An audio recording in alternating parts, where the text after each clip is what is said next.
Om Ganati Mirandasya Gyananjana Shalakaya Shakshur Miritamina Tasmai Shri Gurave Namaha Gaurave Gaurachandraya Radhikaye Tadaraye Krishna Ya Krishna Bhaktaya Tad Bhaktaya Namo Namaha. Nous continuons donc la lecture du Jivadharma. Nous avons débuté donc le Rasa Tattva. C'était le premier chapitre du Rasa Tattva, donc la dernière partie du Jivadharma qui contient quand même encore une quinzaine de chapitres. Et eh bien, nous avons vu la dernière fois que ce qu'on appelle rasa, c'est la combinaison de plusieurs bhavas. Alors, les bhavas, c'est difficile à traduire. Déjà, rasa, c'est pas évident à traduire. On traduit ça par humeur ou par. Ça peut être aussi désigner ce qui est liquide, ça peut désigner euh, le mélange, le goût. Et, et bhava, donc, ce sont des émotions ou des sentiments qu'on éprouve. Et donc, il y a cinq bhavas pour faire le rasa. Donc, on avait vu vibhava, c'était les deux dernières fois. Le vibhava, c'est la cause. Qu'est-ce qui cause en fait le rasa? Bien, c'est la personne, l'objet. Donc, souvent, c'est Krishna.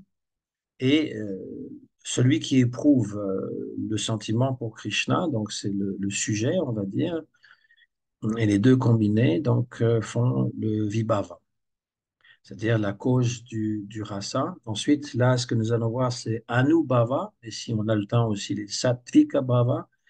Et donc, c'est d'autres sortes d'émotions. Ça, c'est des émotions qui sont externes, des manifestations d'extase, on va dire, sur le corps, dans le corps. Donc, Vibhava, Anubhava, Sattvika Bhava, et puis il y a aussi Vyabhishari Bhava, c'est-à-dire des émotions transitoires. Donc, ça fait Vibhava, Anubhava, euh, Sattvika Bhava, Vyabhishari Bhava, et le cinquième, c'est ce qu'on appelle le Sthayi Bhava, c'est-à-dire ce qui est stable. Alors, ça fait des choses un peu compliquées parce qu'on n'est pas habitué au théâtre. Le théâtre indien, ils expliquent ces choses, ils ont décortiqué en fait le plaisir qu'on éprouve à regarder le théâtre, c'est parce que ça fait participer de différentes sortes d'émotions. Là, c'est appliqué à Krishna, donc c'est c'est le Nyaya, le Shastra du théâtre, Nata Shastra, qui est appliqué à Krishna. Le théâtre indien comprend, c'est un peu comme de l'opéra, on va dire, en, comment dire, en Occident, c'est pas la même. Les gens, ils chantent pas comme à l'opéra de Verdi ou de Rossini ou de toutes les opéras, Mozart. Euh, mais le principe est le même, c'est que dans l'opéra, il y a le chant, la musique, le théâtre, la danse, euh, voilà, et les décors. Tout ça participe. Donc ensuite, il y a la poésie aussi pour le théâtre indien. Tous les arts participent donc à cet art de transmettre quelque chose, transmettre une émotion. On peut éprouver une émotion en voyant un tableau, mais quand on a plusieurs de ces éléments, à la fois le décor, à la fois dans le film, c'est la même chose. Le film, on introduit même une musique qui va aller dans l'ambiance, hein. Si vous avez du suspense, eh bien, vous avez une musique un peu angoissante, un peu lente, pour que vous rentrez. Et d'ailleurs, ça joue beaucoup, hein, la musique joue beaucoup pour créer cette atmosphère oppressante, on va dire. Ou encore, si c'est l'amour, ça va être une musique douce et légère, romantique. On va créer un décor. Euh, donc, dans le cinéma indien, par exemple, de Bollywood, ça va être près d'un lac. Il va avoir euh, une musique très belle, des chants, des danses. Donc, tout ça participe à créer une ambiance, hein. Donc, c'est ce qu'on appelle Udipan, Vibhava, et puis les Anubhava, ce qu'on va ressentir en regardant euh, une œuvre euh, complète, donc, qui combine plusieurs arts. Alors là, nous sommes au deuxième chapitre, on parle des Anubhava. D'abord, je reprends la lecture. Le lendemain, après le repas du midi, Vijay Kumar et Brajanath, assoiffés de connaissances, se rendirent au Radha Kamta. Mat. Donc, Radhakanta Mat, c'est là où vit Gopal Guru Goswami, qui a connu Chaitanya Mahaprabhu. Il vit en fait dans ce petit temple qui est à l'entrée du Gambhira. On va à Jagannath Puri, quand on va visiter l'endroit où résidait Chaitanya Mahaprabhu, eh bien, avant d'aller voir la petite chambre où il habitait, eh bien, on tombe sur le petit temple. Et là, il y a une effigie de Gopal Guru, hein, qui est toujours présente, parce qu'il s'occupait du temple, et après, c'était son disciple Dhyana Chandra Goswami. Shri Gopal Guru Goswami, ayant terminé son repas, était assis et attendait l'arrivée de ses deux étudiants. Assis à côté de lui, Shri Dhyana Chandra Goswami écrivait un manuel portant sur le culte. L'apparence de Guru Goswami était exceptionnelle. Vêtu de la tenue d'un sannyasi, son corps était décoré par le tilak. Les noms du Seigneur étaient inscrits sur les membres de son corps. Il avait 4 épais rangs de perles de Tulasi autour du cou et un chapelet à la main. Les yeux mi-clos en méditation profonde, le visage baigné d'un flot de larmes, il s'écriait Ho Goranga Ho Nityananda. Avec un corps un peu robuste et un teint noir éclatant, il était assis sur un siège fait d'écorce de bananier. Non loin de là gisaient ses sandales de bois près d'un petit bassin d'eau. C'est moi qui ai traduit récemment. Comme Vijay Kumar et Brajanath étaient tous les deux versés dans les Écritures, qu'ils étaient d'authentiques Vaishnavas et qu'ils résidaient à Navadvip, les moines cénobites, bon, c'est comme ça que j'ai traduit pour ceux qui résidaient dans le mat, un cénobite, un moine cénobite, c'est quelqu'un qui vit dans un monastère. Donc les moines cénobites du mat les respectaient. Les deux offrirent leur hommage à Guru Goswami, qui ouvrit les yeux et fut enchanté de les voir. Il leur donna l'accolade et les fit asseoir auprès de lui. Après les salutations d'usage, Brajanath aborda respectueusement le sujet du rasa. Le cœur débordant d'affection, Goswami répondit: Je vous ai dit hier que le rasa était produit par le mélange des ingrédients Vibhava, Anubhava, Sattvika Bhava et Vyabhichari Bhava. Comme je vous ai amplement parlé du Vibhava, c'est ce qu'on a vu les 2 dernières fois, je vous expliquerai aujourd'hui les Anubhava et les autres ingrédients du rasa. Écoutez bien. Le Vibhava désigne la personne en qui l'amour divin, ou Rati, est expérimenté et la personne qui a suscité cette Rati, cet amour. Ce par quoi la Rati, parce que c'est un féminin, donc on dit la Rati, se manifeste dans le cœur est appelé Anubhava. Bien qu'ils apparaissent comme des symptômes extérieurs, les Anubhava indiquent l'extase qui bouillonne dans le cœur. C'est par des signes extérieurs, comme la danse, le chant, le cri, les soupirs, l'indifférence pour l'opinion publique, l'ivresse mentale, les éclats de rire, etc., que le bhava du cœur est révélé. C'est Anubhava. Brajanath demande: comment les transformations extérieures nourrissent-elles le goût du rasa, du sthayi bhava, c'est-à-dire la rasa principale? Par exemple, je suis dans Dasya Rasa, je veux servir le Seigneur, eh bien, comment les transformations, les symptômes d'extase vont nourrir ce rasa principal? Le goût du rasa est intérieur, tandis que Anubhava se manifeste extérieurement dans le corps. En quoi peut-on les comparer comme des ingrédients séparés? C'est-à-dire, pourquoi est-ce qu'on fait tout ce chichi à décortiquer Anubhava, Vibhava? Bon, parce que dans le théâtre, en Europe, on va juste parler de sentiments qu'on a pu ressentir. D'ailleurs, ce n'est pas toujours les mêmes, hein. Il y en a qui vont dire: oh, j'ai apprécié, j'ai beaucoup aimé. Et c'est très vague, hein. J'ai beaucoup aimé. On ne précise pas si c'était de la joie, un mélange de joie et d'admiration. Quelles émotions, quelles manifestations émotives s'est manifestées sur le corps. J'ai eu les poils du corps qui se hérissent, j'ai eu des larmes aux yeux.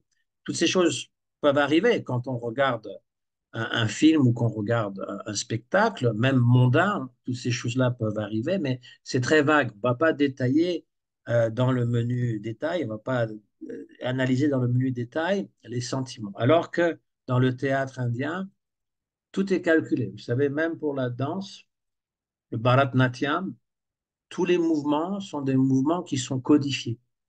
On n'improvise pas, il n'y a pas d'improvisation. Même les mouvements des yeux, on va à droite, à gauche, ça indique une émotion, un message, etc. Et puis il y a les gestes des doigts, les gestes des pieds, la coordination. Et ça, c'est juste pour une forme d'art qui s'appelle la danse.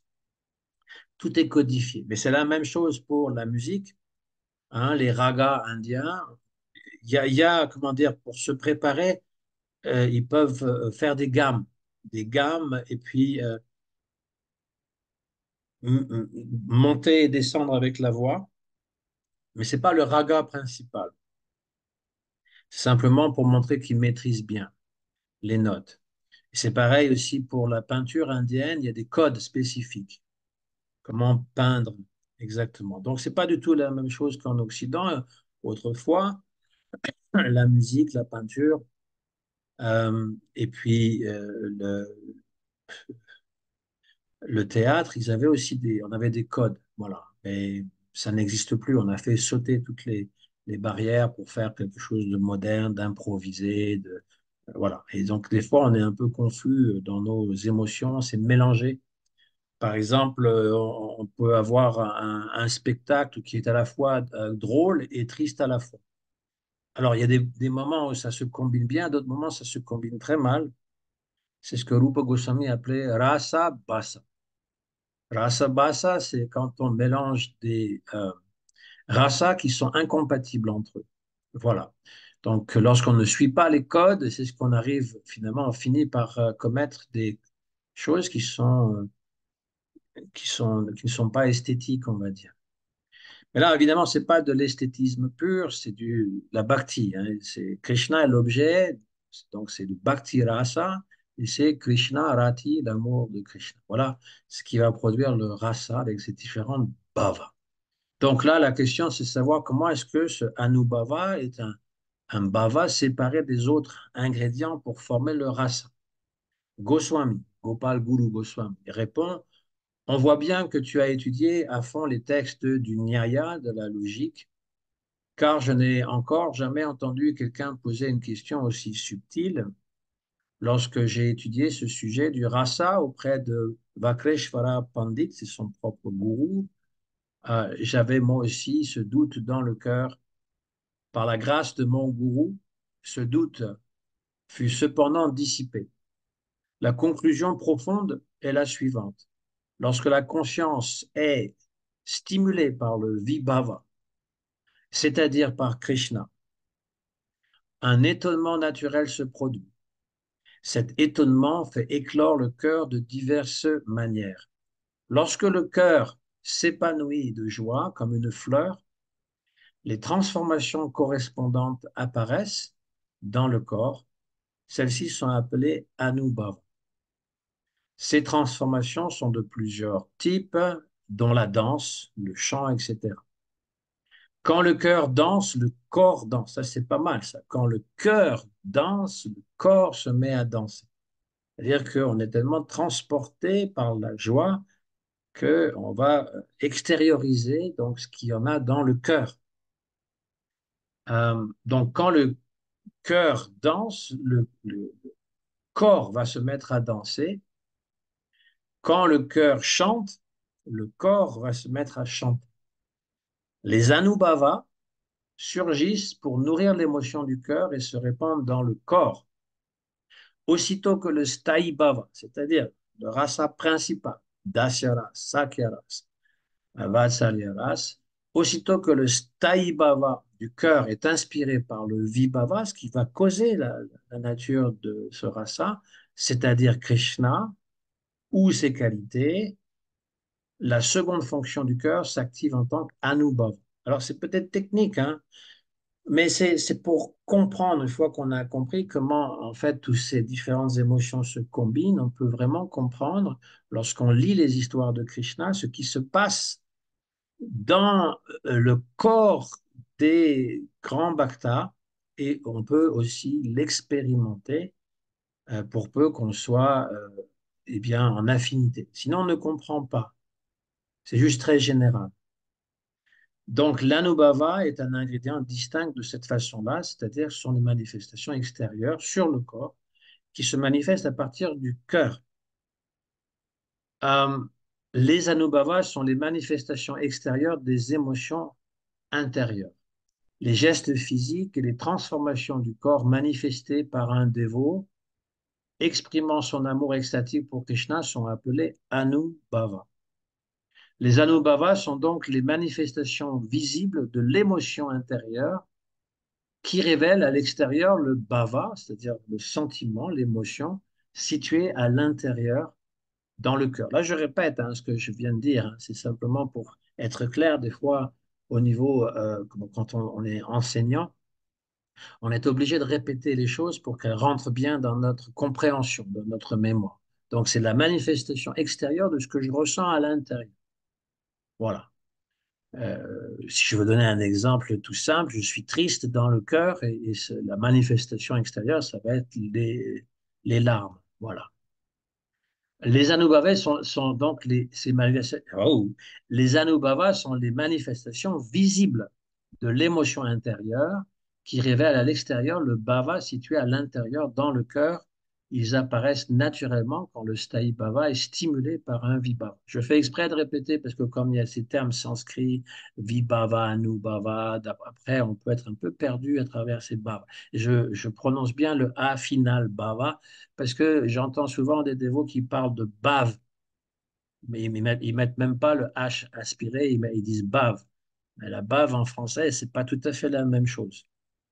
Et donc le sanskrit est toujours vocalisé à la fin, le A se prononce, c'est ba, donc c'est B-H-A long, bhava.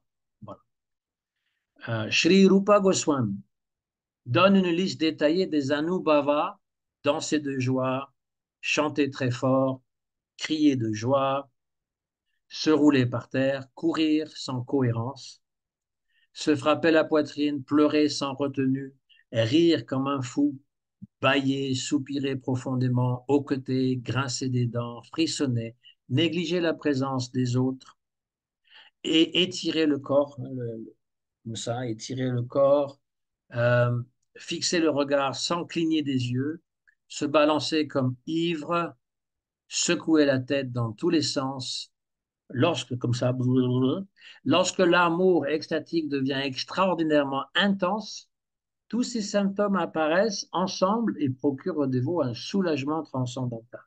Il peut s'exprimer, il peut chanter, crier, danser, lever les mains en l'air et se rouler par terre, etc. Toutes ces choses-là. Ça, c'est Anubhava.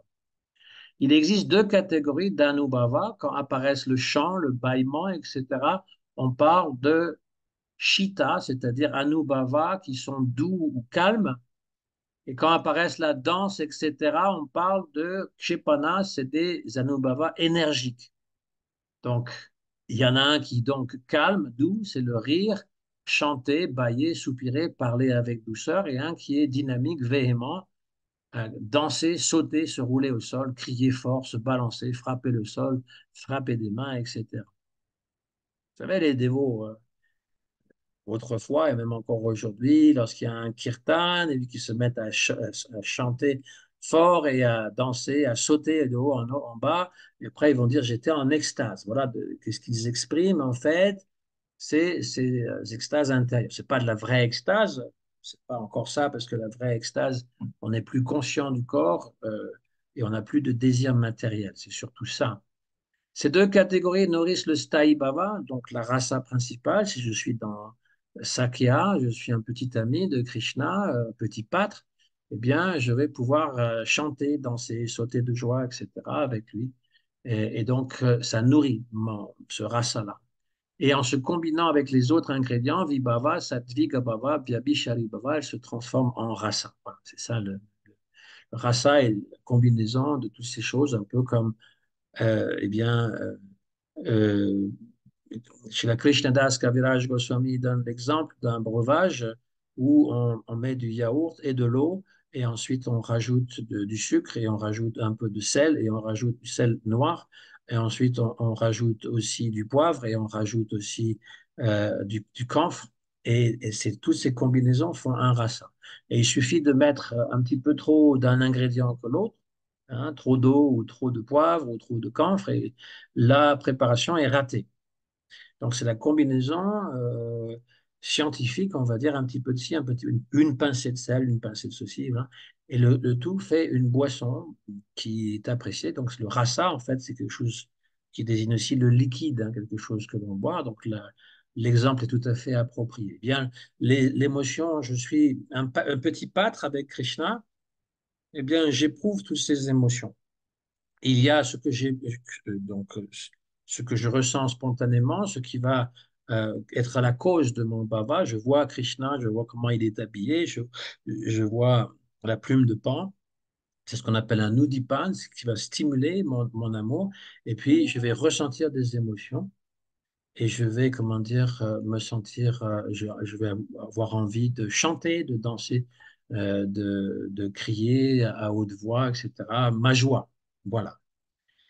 Euh, Quand les Anubhavas, euh, ainsi les Anubhavas sont les fleurs du cœur. Ah, c'est joli ça, hein. Ça, voilà, ça, on a des fleurs et elles vont, comment dire, s'ouvrir. Elles s'ouvrent au soleil divin en gestes, voix et attitudes visibles, permettant au bhakta et à ceux qui l'entourent de percevoir l'état intérieur de ce qu'il ressent à l'intérieur. Bon. Alors, là, j'ai pris des exemples du nectar de dévotion, parce qu'on parle de la même chose, hein, que je vous rappelle que cette partie de Jeva Dharma suit la trame du Bhaktirasamrita Sindhu de Srila Rupa Goswami, traduit en anglais par Srila Prabhupada et en français conséquemment, sous le nom de Nectar de la dévotion. Là, on est au chapitre 28 du Nectar de la dévotion. On donne les différentes Anubhava. Prabhupada mentionne hein, Anubhava, la danse par exemple. Lorsque Shiva vit le beau visage de Krishna dans la danse du rasa avec les gopis, il entra en extase, se mit à danser et à frapper un petit tambour, tamaru, petit tambour qui tient à la main, c'est tout petit comme ça, et il y a des cordes qui sont attachées, et il fait comme ça, et ça fait ding, ding, ding, ding, ding, ding, ding, ding, ding, ding, ding, voilà.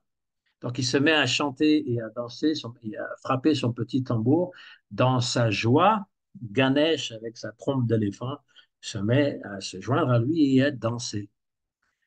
Le chant, quand on chante fort, hein, Gita ou Kirtana, quand Narada Muni chantait le Mahamantra, c'est comme ça que Prabhupada le marque, il le fit si fort qu'on crut que le Seigneur Nrsingadev lui-même venait d'apparaître.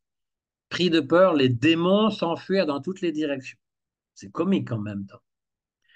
3. Étirer le corps. On étire le corps. Voilà. Il est dit que parfois, lorsque Narada se souvient de son Seigneur dans une grande extase, il étire son corps avec une telle vigueur que son fil sacré, donc le fil brahmanique, se casse, se rompt. Respiration forte. Lalita Gopi est comparé à l'oiseau Chataka. Alors, l'oiseau Chataka, c'est un peu comme un héron, mais il a cette particularité qu'il ne se nourrit que de l'eau de pluie qui tombe un certain soir. Il ne boit que ça. Voilà, ça, c'est la légende. Il ne boit que l'eau tombant directement du nuage noir. Donc, il est prêt, même s'il y a de l'eau autour de lui, eh bien, il est prêt à se laisser mourir de soif plutôt que de boire parce qu'il veut absolument boire cette eau. Alors c'est une légende, hein, je veux dire, mais c'est pour illustrer que, eh bien, certains dévots se comportent comme l'oiseau Chataka. Et là, donc c'est Lalita qui est une proche amie de Srimati Radharani et elle est comparée à cet oiseau. Dans ce passage, Krishna est le nuage noir on a compris, Shyama, hein, Shyama Sundara, il est beau comme un nuage de pluie. Et Lalita, le Chataka ou Chataki au féminin, lorsqu'un vent violent disperse le nuage, l'oiseau se trouve frustré. De la même manière, quand Lalita soupira profondément par ses narines, son souffle dispersa le nuage de Krishna, qui disparut avant qu'elle puisse le rejoindre. Ça, c'est dans le nectar de la dévotion. Négliger la présence des autres. Les épouses des brahmanas de Vrindavan, entendant que Krishna était proche, quittèrent immédiatement leur foyer sans se soucier de leurs maris savants. Les maris stupéfaits dirent: quelle est donc cette attraction pour Krishna qui fait que ces femmes nous ont quittés sans aucune considération? Vous connaissez l'histoire, Krishna et Balaram sont avec les Gopas, ils ont faim, et Krishna dit au petit Gopa: allez donc demander de la nourriture dans ces maisons. Donc on n'est pas loin, on est entre la jonction de Mathura et Vrindavan. Et il dit, il- Krishna dit à ses Gopas: allez chercher de la nourriture, allez leur demander aux brahmanas. Ils vont là-bas, les brahmanas leur disent: vous êtes juste des petits enfants, vous nous dérangez, on est en train de faire des yagya, c'est-à-dire des sacrifices de feu, c'est notre dharma, c'est très important, arrêtez de nous opportuner. Et il fermait la porte. Et il revient vers Krishna, tout penaud, en disant: ben voilà, on n'a rien obtenu. Et Krishna, lui, se met à sourire et dit: retournez là-bas et demandez à leurs épouses. Donc, ils vont là-bas et ils demandent aux épouses des brahmanas qui, immédiatement, en entendant parler de Krishna, décident d'amener, de venir elles-mêmes avec toutes les victuailles et leurs maris ne peuvent même pas les empêcher. C'est un peu comme les gopis qui viennent voir Krishna quand il souffle dans la flûte. Eh bien, les femmes des brahmanas, elles avaient entendu parler de la beauté de Krishna, elles voulaient le voir et elles le trouvent, donc elles vont le trouver. Et par après, les maris sont très surpris de dire: ben voilà, Krishna exerce une telle fascination. Krishna va les voir d'ailleurs, et puis il va faire un peu avec, comme avec les gopis, il va leur dire: vous pouvez retourner chez vous. Il ne se passera rien avec les femmes de Brahmana parce que Krishna respecte le dharma. Il ne va pas transgresser, il ne va pas danser la danse rasa avec les femmes des Brahmanas. Il les renvoie chez elles et il leur dit: ne vous inquiétez pas, vos maris vous ont pleinement pardonné. Parce que entre-temps, les maris, le cœur des maris a été purifié parce qu'ils ont compris que Krishna est Bhagavan et qu'ils avaient refusé l'aumône à Bhagavan alors que leurs femmes avaient compris tout de suite et y étaient allées avec beaucoup d'enthousiasme. Donc ça, c'est l'histoire. Et donc, on apprend que eh bien, ils sont stupéfaits. Ça, c'est un exemple de Anubhava. Dans le Padyavali qu'a écrit Srila Rupa Goswami, les gopis déclarent: peu importe que les étrangers se moquent de nous, nous n'en tiendrons pas compte. Nous roulerons au sol, nous chanterons les noms de Krishna et nous danserons en extase, savourant éternellement la félicité transcendante. Et donc, le dévot, il peut avoir tous ces symptômes donc, du corps qui expriment ce qu'il y a à l'intérieur du cœur et ne pas avoir aucun souci d'être indifférent à ce que les gens vont pouvoir dire.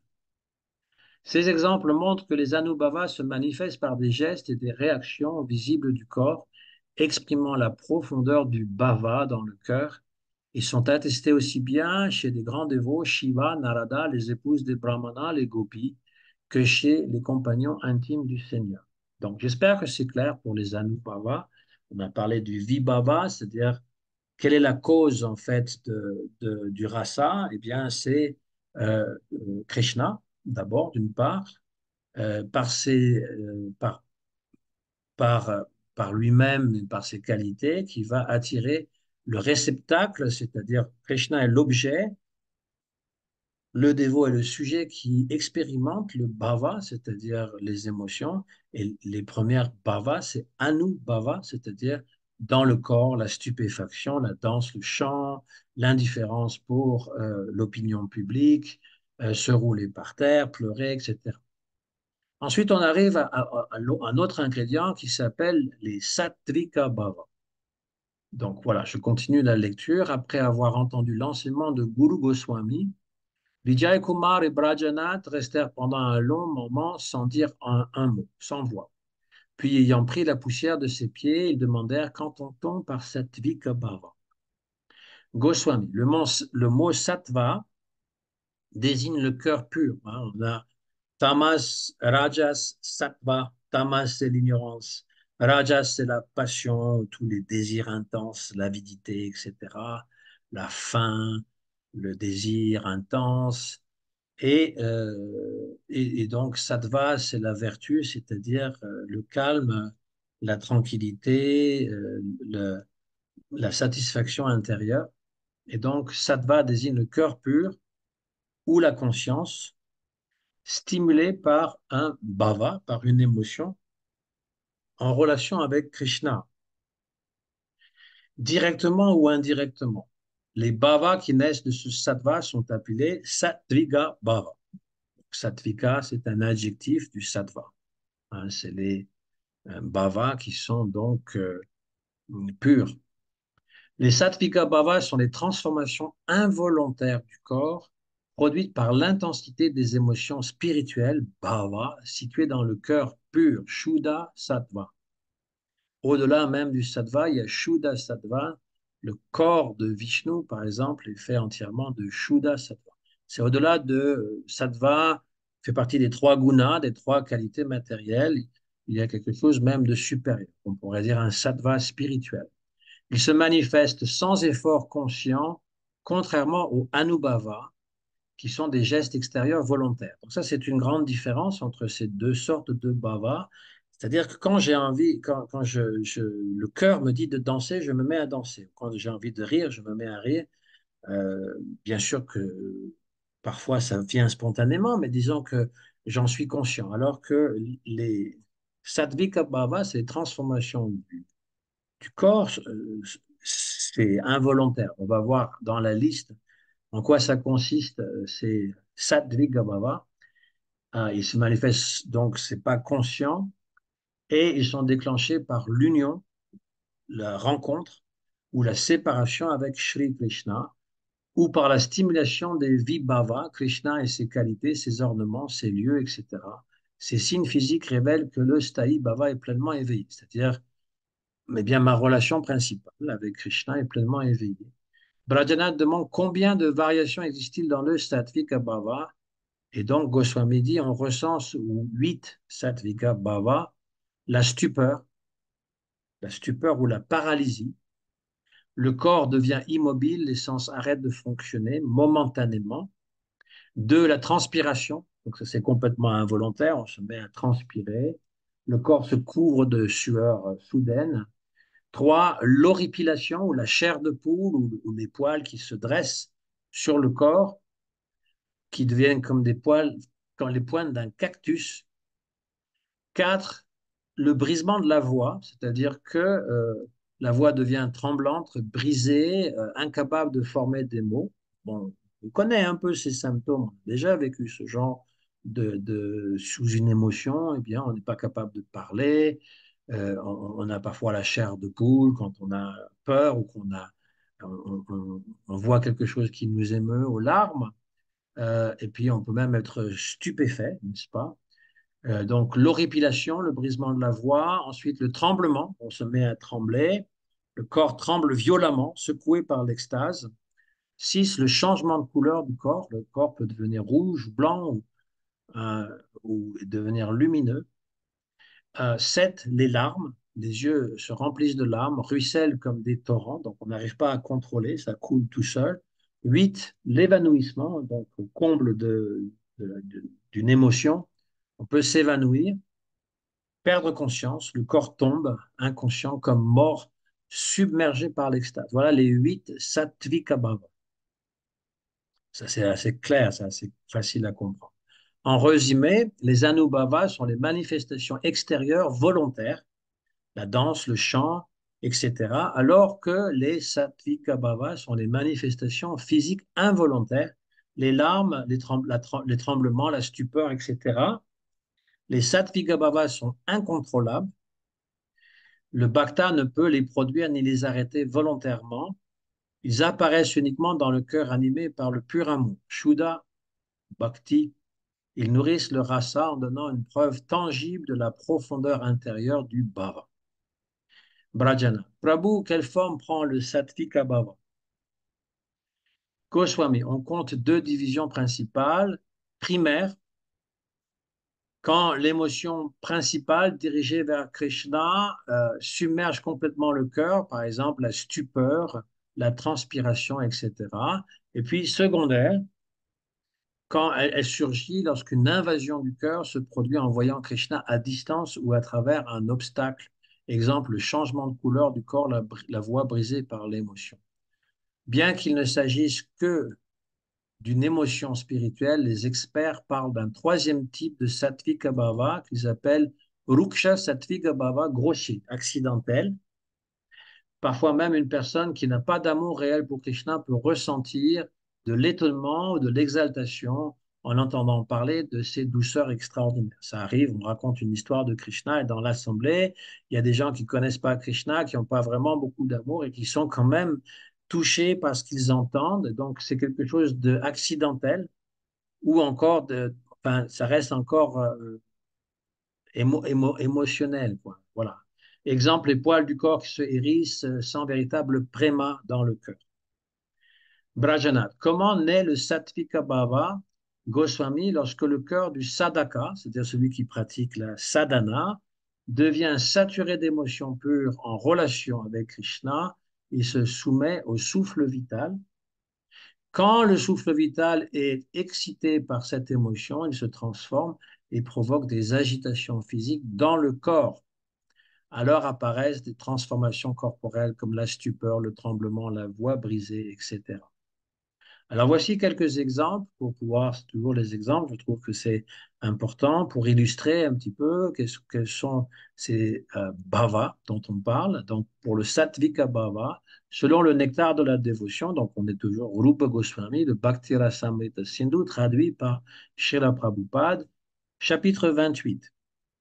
Les huit transformations extatiques, sattvika bhava, la stupeur, la paralysie, l'immobilité, la transpiration, les poils hérissés, la voix brisée, le tremblement, le changement de couleur du corps, les larmes, l'évanouissement, la dévastation ou tomber inconscient, sont tous involontaires et authentifient la profondeur de l'extase spirituelle dans le cœur.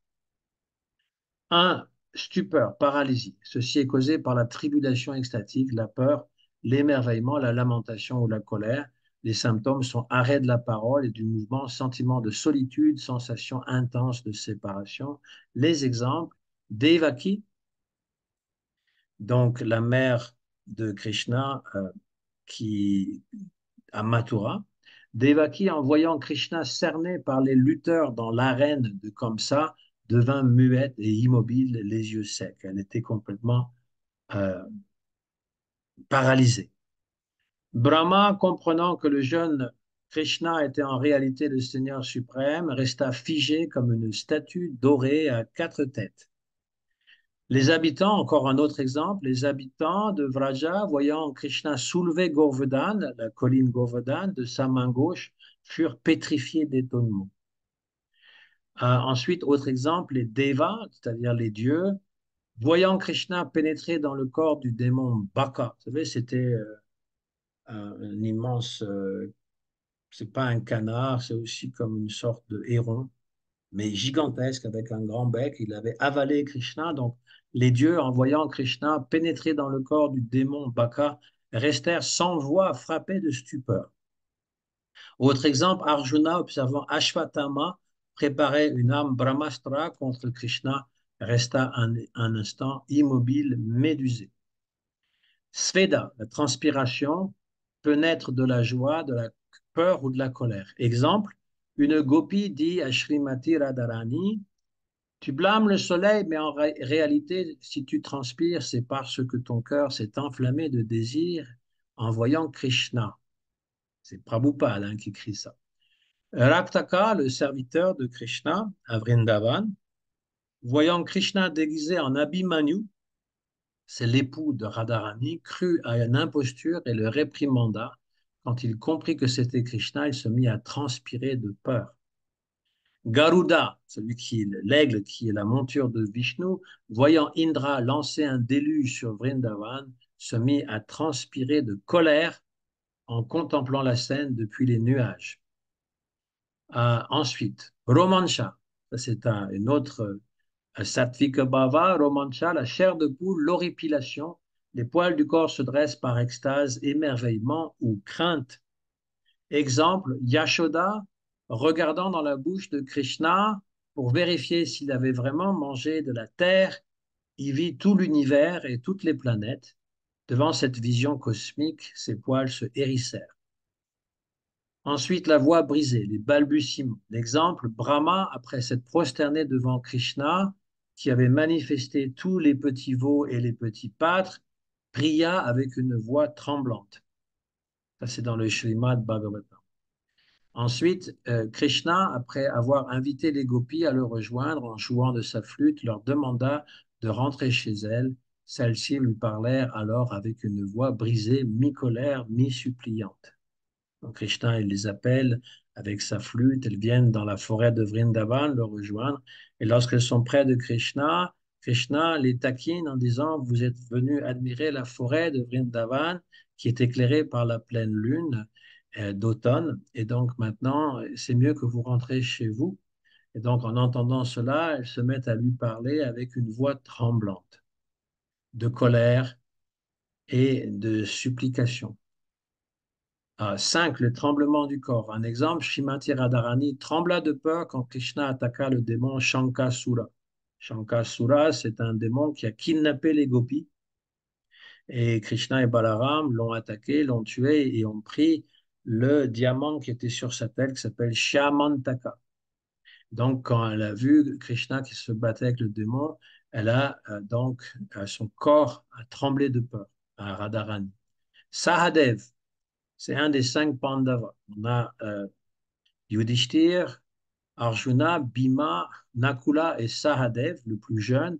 Sahadev, le frère de Nakula, trembla de colère lorsque Shishupal blasphéma Krishna au Rajasuya. Shishupal, qui était l'ennemi de Krishna, l'a traité de tous les noms lors du couronnement du roi et donc il était prêt à l'oxyre, mais il n'en a rien fait parce que Krishna l'en a empêché, mais il tremblait de rage.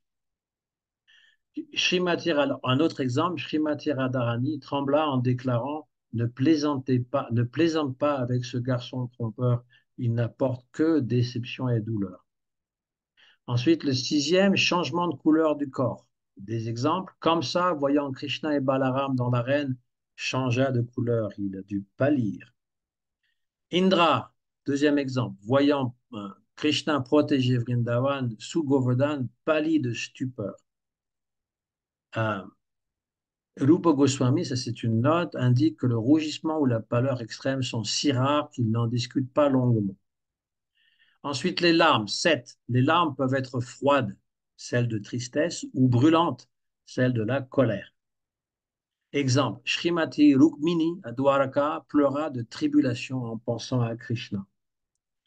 Ensuite, Srimati Satyabhama, c'était aussi une des reines à Dwaraka, pleura d'affection pour Krishna.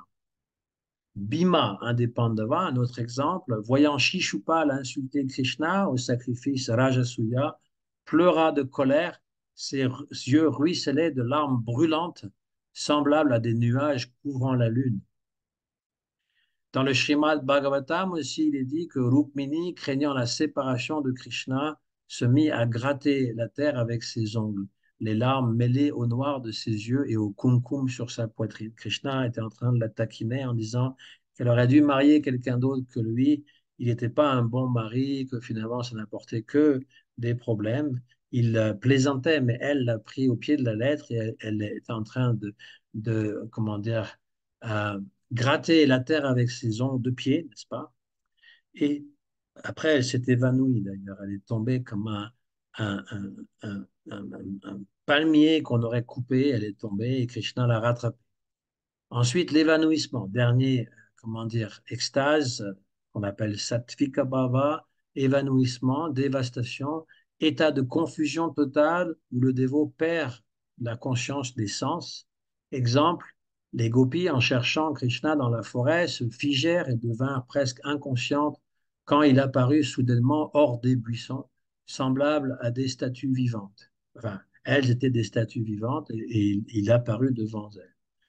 Euh, Dans le Srimad Bhagavatam aussi, Shukadev Goswami dit, Ô roi, quand les gopis étaient séparées de Krishna, elles méditaient tellement sur lui que toutes leurs fonctions sensorielles cessèrent et elles semblèrent libérées de toute condition matérielle. Elles avaient comme quitté leur corps.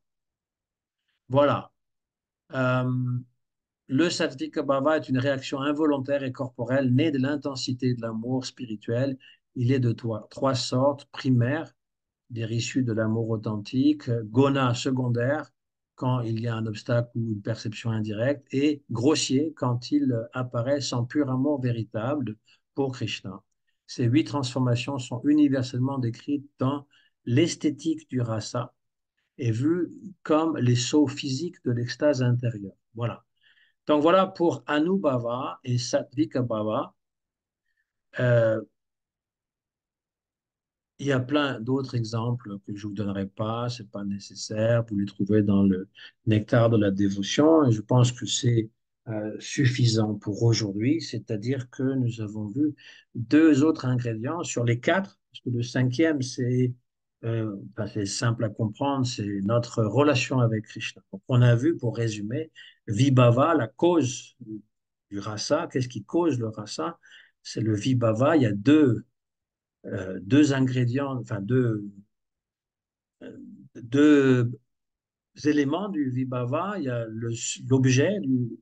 l'objet de l'amour, c'est Krishna, et le sujet, celui qui expérimente l'amour, le dévot, ou ses fidèles compagnons, compagnes. Et puis ensuite, les Anubhavas, ce sont les manifestations extérieures de ce qu'on ressent dans le cœur, et puis Sattviga Bhava qui sont au nombre de 8. Alors elles sont, elles, calculées, il n'y en a que 8, qui sont les manifestations du corps, mais involontaires. Les larmes, l'évanouissement, tout ce que j'ai pu décrire tout à l'heure, la pâleur du corps, les, euh, les tremblements du corps, la chair de poule, les brisements de la voix, la stupeur, la paralysie, la transpiration, etc.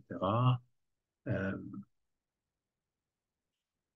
voilà. Par exemple, Hanuman, le grand serviteur de Sri Ram, fut couvert de sueur abondante alors qu'il récitait les gloires de son Seigneur avec un amour extatique, tiré du nectar de la dévotion. Voilà. Ou encore horripilation, chair de poule. Les gopis, quand les gopis entendirent la flûte de Krishna dans la forêt de Vrindavan, leurs poils se dressèrent sur tout le corps comme des bourgeons de fleurs de Kadamba. Le brisement de la voix, Uddhava, en se souvenant des qualités infinies de Krishna, voulut parler, mais sa voix se brisa en sanglots, empêchant toute articulation claire.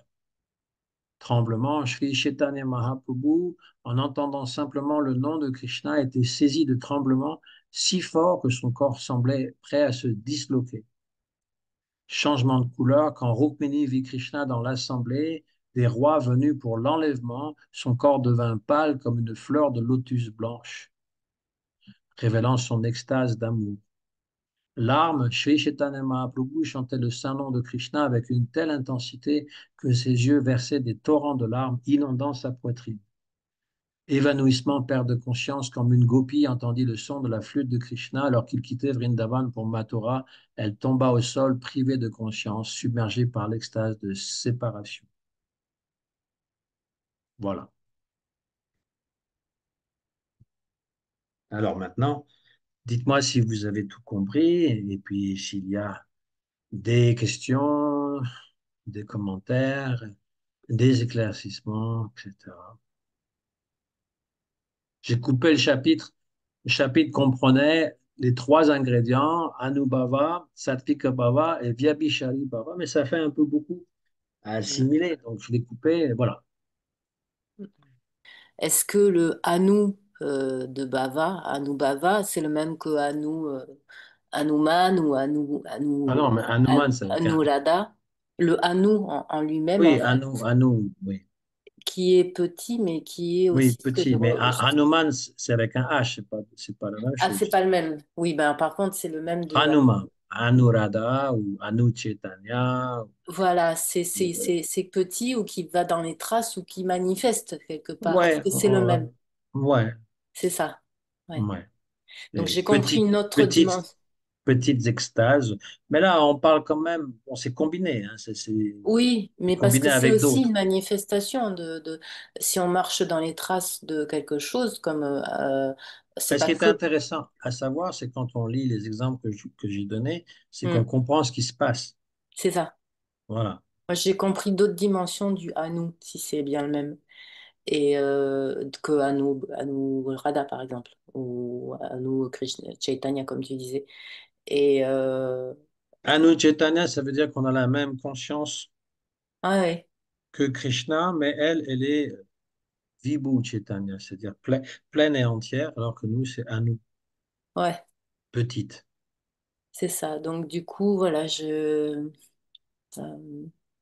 mais après, Oui, bon, c'est sûr qu'il faut faire la différence entre, et c'est pas toujours facile, mais bon, est-ce qu'on doit faire cette différence ou pas entre les manifestations, entre les émotions qu'on peut avoir ou tout c'est ça, et les émotions qui sont directement ou indirectement liées à Krishna sont toujours positives.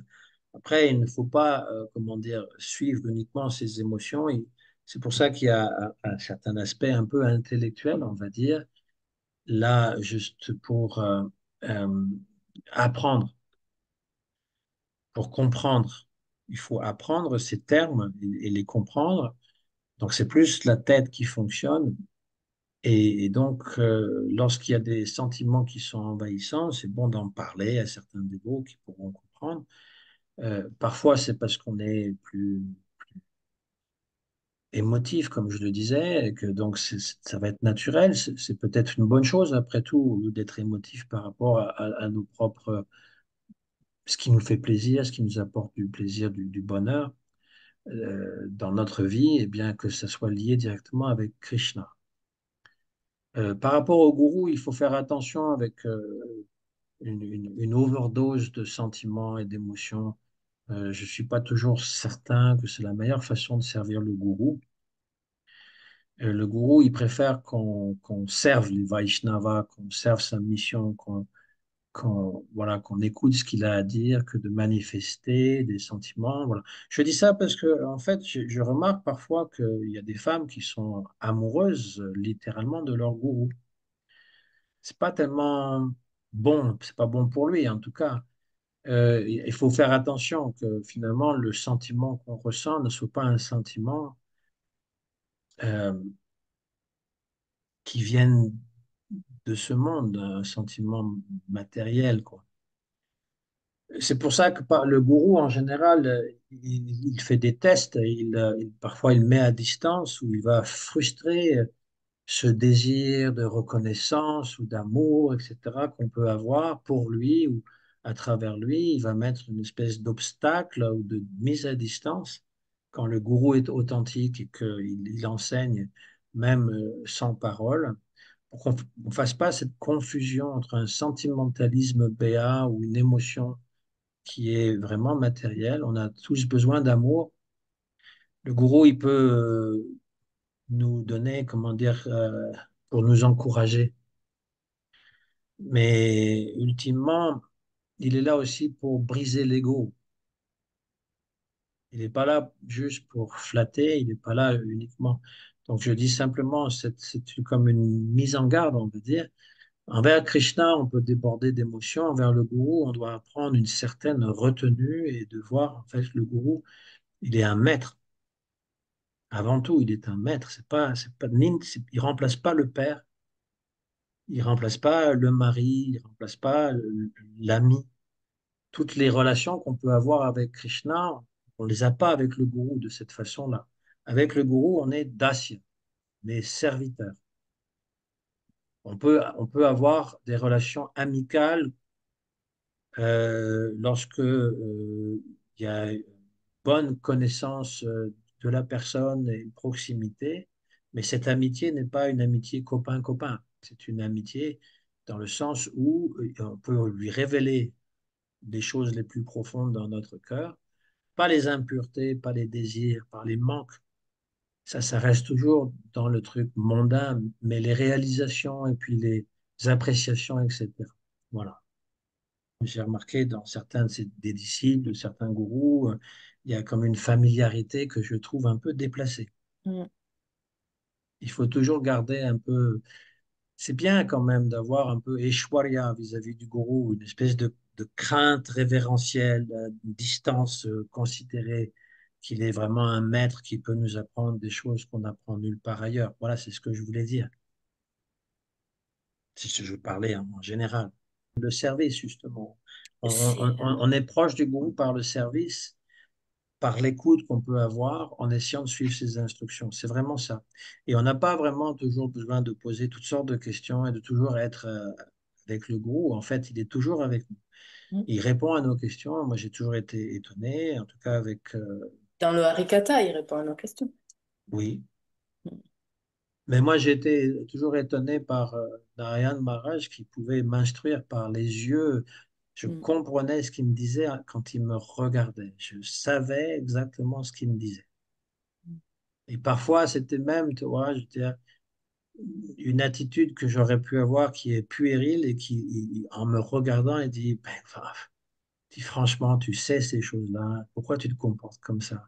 Il n'avait même pas besoin de le dire, je le devinais. Donc le gourou, il instruit toujours. Il est toujours en train d'instruire, qu'il soit là ou pas là.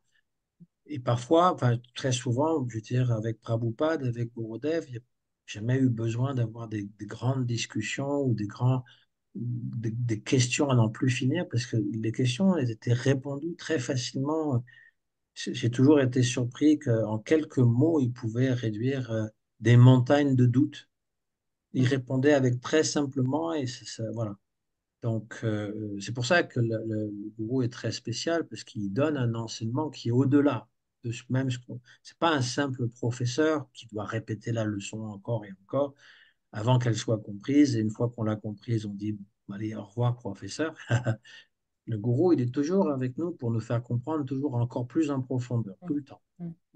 Et on n'a pas besoin d'être toujours avec lui, on n'a pas besoin de toujours lui poser des questions. C'est seulement quand on a vraiment, on veut, et principalement sur la bhakti, parce que de poser des questions par rapport à la vie matérielle, le gourou, il n'est pas vraiment, c'est pas son domaine en fait. Il va pas te donner des instructions sur comment mener ta vie, te donner des idées générales. Mais Mm. Mais il y en a qui le font, oui, il y en a qui le des font. gourous. Il y en a qui sont Mais pragmatiques et qui le font et qui, ouais, voilà, mais c'est pour ça ça qu'il y a besoin. n'empêche pas. Oui, c'est pour ça que chacun pourra trouver. Voilà. Voilà, en Moi, il n'y avait fonction. pas, moi, il y avait pas le choix. Il n'y avait que Prabhupada. Il n'y avait pas un autre choix. Voilà. Et quand j'ai rencontré aussi Narayana Maharaj, c'était le seul qui parlait comme il parlait. Il y avait pas une diversité. Donc, la question ne se posait pas. Et d'ailleurs, quand j'ai rencontré Narayana Maharaj, je n'étais pas à la recherche d'un gourou. Parce que je me dis, j'en ai déjà un. Mm, mm, Et il l'a confirmé. Après, il parle du Shiksha Guru et du Diksha Guru qui sont complémentaires, qui sont, ben, en général, c'est la même personne, mais quand elle est plus mm, physiquement présente, parfois c'est intéressant d'avoir un Shiksha Guru qui peut continuer à donner un enseignement mm, pour devenir fort aussi. Parce que ça, il remarquait que seul, on devenait faible, on avait tendance à nous éloigner. Et donc, c'est lui qui nous donne cette force, cette conviction, c'est une force de conviction. C'est-à-dire qu'on sait, la bhakti, c'est ça que je veux faire. Et puis, voilà où je me dirige. Et voilà aussi ce qui était particulier avec Narayan Maharaj, c'est qu'il nous a fait découvrir, en fait, la mission de Chaitanya Mahaprabhu, c'est qu'il est venu savourer ce qu'il est venu donner à l'ensemble des êtres vivants. Des êtres humains, bien sûr, mais je veux dire, libérer en fait tous les êtres qui sont dans ce monde matériel et les libérer. C'est pas comme dans le christianisme où on est sauvé de nos péchés, on va pas en enfer, etc. C'est de libérer du samsara en découvrant notre swarup et même avant de mourir, on peut développer ce rasa, on va dire. On peut Mm. savoir quelle est la relation qu'on a avec Krishna. Avec l'aide du gourou, on peut y arriver. Mm. Vivant ou mort? Hein? Vivant ou pas? Notre gourou vivant ou pas? Ouais, oui, mais parce qu'il y a toujours quelqu'un qui sera dans la même lignée, qui pourra confirmer, parce que c'est toujours important lorsqu'on a une réalisation spirituelle de haut niveau, de savoir si cette réalisation, elle est bien authentique. Et donc, on a besoin d'avoir des gens qui nous guident par rapport à ça. Et Faut pas dire, est-ce qu'au moment de la mort, il y a des choses, comme tu dis, qui se manifestent, qu'on va pas pouvoir forcément valider parce qu'elles sont pas de ce monde, mais ouais, c'est possible. ouais. C'est possible dépendamment du type de mort. J'imagine que si Mm. on mord sur la table d'opération alors qu'on est anesthésié, je suis pas sûr que la conscience soit très éveillée à Mm. ce moment-là. Mais voilà, je veux dire, et puis si on meurt d'une mort subite, brutale, un accident, je sais pas si la conscience, elle, voilà, elle est pleinement présente, mais oui, c'est possible. Après, bon, Prabhupada insistait beaucoup sur le fait de se rappeler de Krishna au moment de la mort et Oui, ça pouvait nous libérer. mais je pense que si, enfin, pardon, vas-y. Ben, Gurudev, il disait que en fait, c'est un processus, c'est-à-dire que oui, c'est Mm. bien, ça va nous permettre, mais il est certain qu'on va reprendre naissance parce qu'on n'a pas, tant qu'on n'a pas perfectionné notre bhakti, on revient dans le monde pour et on est donc dans une famille de spiritualistes avec la rencontre avec un gourou authentique très rapidement et on va progresser beaucoup plus rapidement. L'idée, c'est de s'absorber le plus possible. C'est pas juste le moment de la mort qui est important, c'est chaque moment de notre vie. Mm. Oui, c'est ça, l'image qui me venait, c'était que quand on meurt d'un accident ou quoi, on dit qu'on voit un peu toute sa vie défiler et D'un que accident, je suis pas sûr. Moi, ça quand j'ai dépend de failli, l'intensité de l'accident, mais et de la longueur du moment où on meurt, en fait, parce que bon, entre oui, l'accident oui. et la mort, il peut y avoir 2 minutes et dans Oui, ces deux moi je minutes pensais par là, on peut. exemple voiture Et, qui se fracasse sur une autre voiture, t'as pas beaucoup le temps d'y penser. et donc, ben, c'est pas, on n'y pense pas, ça se fait tout seul Je sais, dans, ça m'est arrivé parce que dans une fraction de j'ai failli seconde. mourir deux, trois reprises et ça m'est arrivé. Et j'ai eu à peu près toutes les choses qui sont passées par la tête très, très Voilà. rapidement. Oui.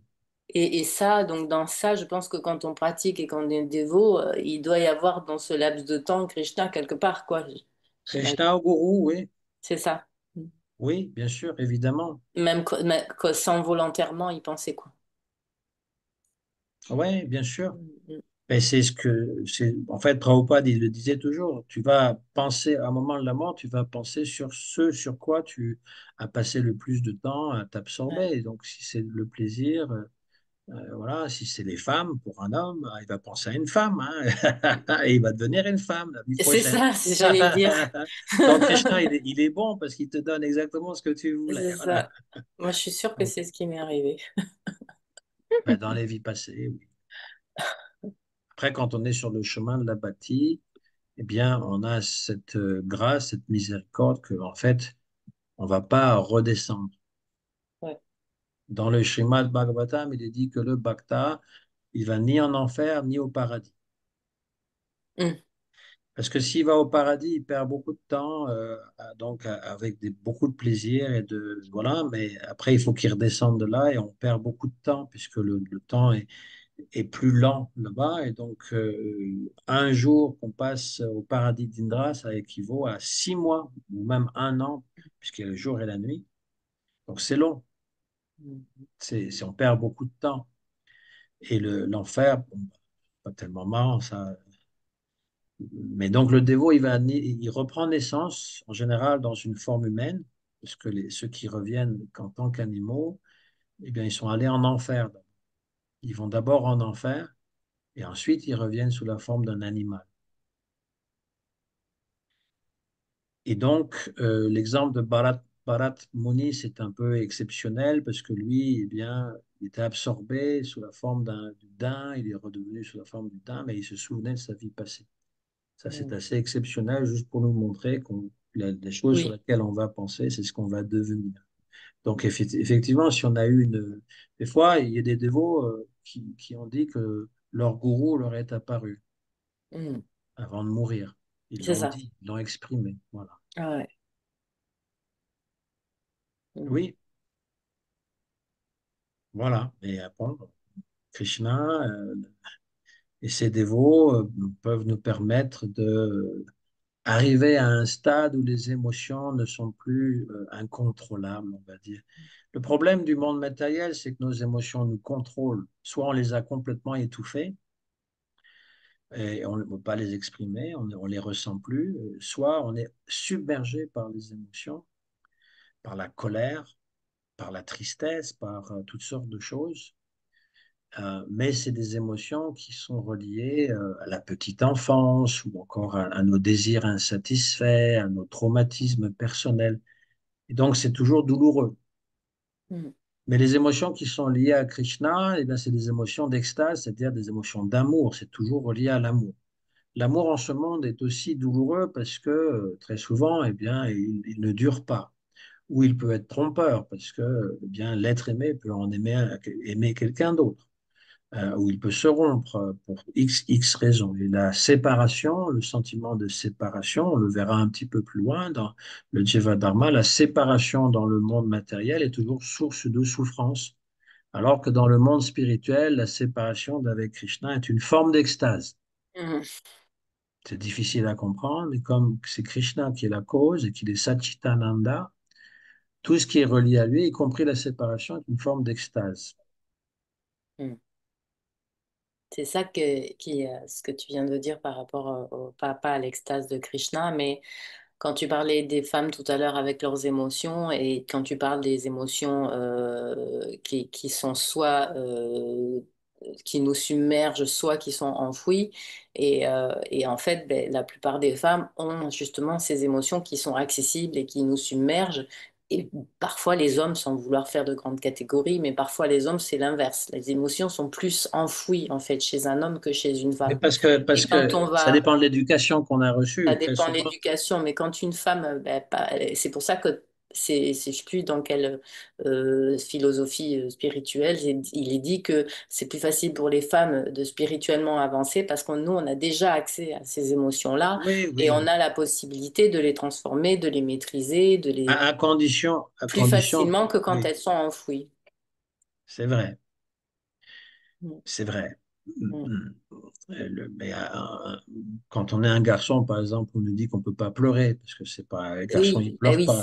Donc, oui, oui, on ça, on n'a pas le apprend. droit, quoi. Mm. Après, c'est tout Par un. contre, de ma propre expérience, je sais que parfois c'est la colère qui peut être très dominante chez les hommes. Oui, Et parce que, en fait, la colère, elle peut exprimer beaucoup de choses. Elle peut exprimer de la tristesse, de la frustration, de beaucoup de choses. C'est pas juste la colère. Et plus la colère est grande, plus il y a eu quelque chose qui a été bloqué et des émotions qui n'ont pas pu être exprimées. ouais. Mais c'est faisable. On La peut s'en, frustration.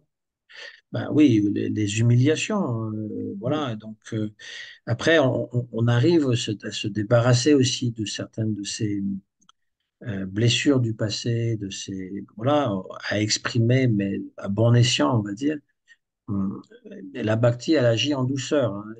Et les femmes, oui, elles ont accès plus facilement aux émotions, mais euh, qu'elles ne confondent pas une émotion, comme je le disais tout à l'heure. Je ne Oui, m'adressais oui, pas à toi, mais je veux c'est dire, important. une Oui, je femme qui sais. est amoureuse de son gourou, elle confond les deux.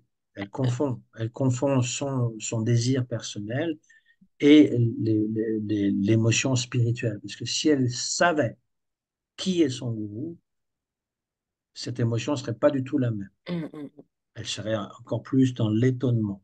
C'est pour ça que je dis que il est sain, en fait, d'avoir une attitude envers son gourou, surtout celui qui nous initie, d'avoir un peu de la retenue et de l'émerveillement devant le gourou parce que il représente quelqu'un qui n'est pas de ce monde. Voilà ce que je voulais dire.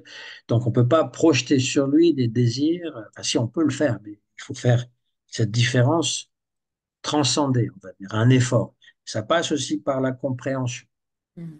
C'est ce petit livre, Les hommes viennent de Mars, les femmes de Vénus. Ils Oui, expliquent bien comment l'un et l'autre fonctionnent différemment. ah, ouais, oui, Et c'est même si c'est bon, voilà, c'est oui, discutable, c'est etc. Mais il y a mignon. quand même, hein? C'est il y a des mignon. choses, c'est mignon, mais je veux dire, il y a quand même des éléments de vérité à la Oui, base que, eh bien, on fonctionne différemment, on on a réfléchit. une mécanique différente. Et il faut des fois sortir un petit peu de sa propre logique pour arriver. Donc l'homme a besoin de sortir un petit peu de sa rationalité ou de son désir de protéger, de sécuriser, De sa caverne. voilà, sortir de sa caverne, c'était ce que le livre dit, oui. Et la femme aussi, pour pouvoir être en relation, en tout cas, voilà, elle a besoin aussi de comprendre que c'est un autre univers, Mhm. on a deux mondes différents. Et donc, Krishna, étant la combinaison de tout ça, on a à apprendre aussi cet amour qui est à la fois spontané, mais qui est aussi qui se base sur des lois, on va dire, des lois de l'attraction, des lois de Ouais. compréhension. Donc, c'est toujours nourri en fait par des histoires de Krishna, par exemple.